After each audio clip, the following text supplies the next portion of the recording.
Well, in your breaking news at this hour, the ANC Ekurhuleni 8th Regional Conference has recognized some branches' credentials after 10 hours of an impasse, as some delegates have failed to agree. Newzroom Afrika's Pelane Phakgadi has been monitoring the proceedings at the Indaba Conference Center in Fourways and joins us live now. Pelane, it does seem some progress has finally been made, but what can you tell us about this adoption?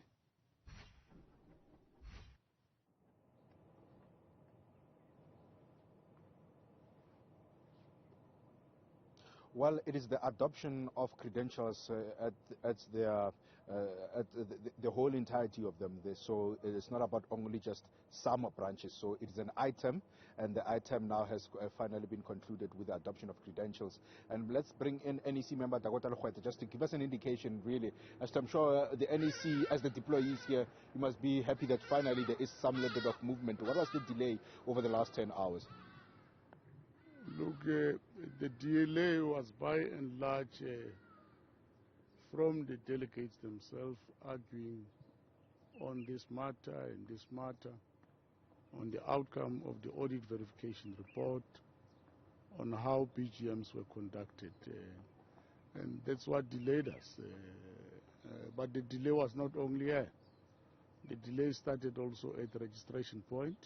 You would know that the regional conference, in terms of the constitution of the ANC, in particular Rule 19.9.12, it's presided over by the province.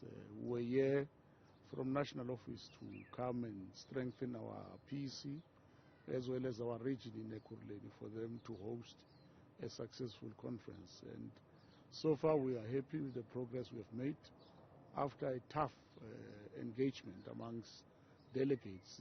As you know, that in terms of the ANC constitution, a conference is a conference of branch delegates, which constitute over 90%, and the outstanding 10% goes to the leadership as well as the leagues. And so far, there was unanimity in the conference to allow that the conference must continue, to allow that immediately today they will come back and vote and go to commissions to deal with the draft resolutions and policy discussion documents that we have today. For the better part of the day, that will be what will be done. But now conference is adjourned. It ran overnight, and we just adjourned now. We're coming back at 11.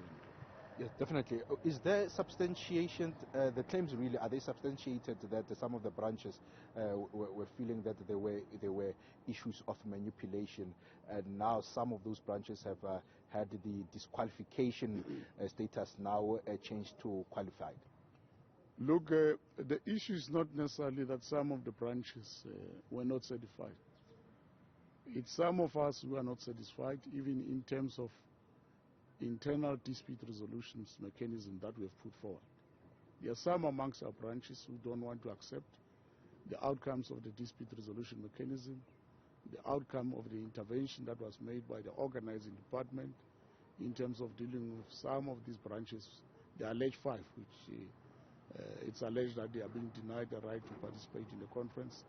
And a decision was taken by the steering committee to quarantine the votes of those particular 5 branches, because according to the audit verification report, some of them are not supposed to be here, but for purpose of what was raised in the conference plenary and what was debated, it was concluded that we allow them to vote, but quarantine their vote, but allow conference to proceed with its business. And that's why it's reconvening at 11 to come and deal with the policy discussion documents. But at the same time, at that time, the ballot paper would be ready for the top 5. Branches would also continue to vote, await the results of the top 5, whilst they will be in commission discussing policy discussion documents. And immediately after that, they will then have to nominate and vote for the additional members. Can you confirm if there are 2 branches which have now been qualified, which were having dispute? Look, there were 2 branches which according to the dispute resolution mechanism, it was resolved that they must rerun.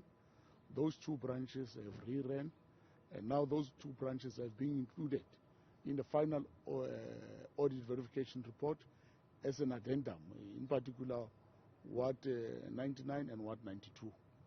They are now part of the credentials. So There's no doubt it's part of our internal democratic process to ensure that each of our branches, which convened, which complies, which meet all the requirements, it's allowed the right to exercise its democratic right to vote and to discuss policy and to discuss resolutions. Dakota Legoete, thank you very much. There is an ANC NEC member there, of course, dealing with the conference here as a deployee and here to strengthen the African National Congress Ekurhuleni conference, and as well as confirming to Newzroom Afrika that there were two branches, of course, which were disqualified, and now they have been qualified to form part of the regional conference here, and there were outstanding 5 branches which were having their own disputes raised, and the decision here is to allow them to be part of conference, and then their votes will now be quarantined in a sense that they will not be, you know,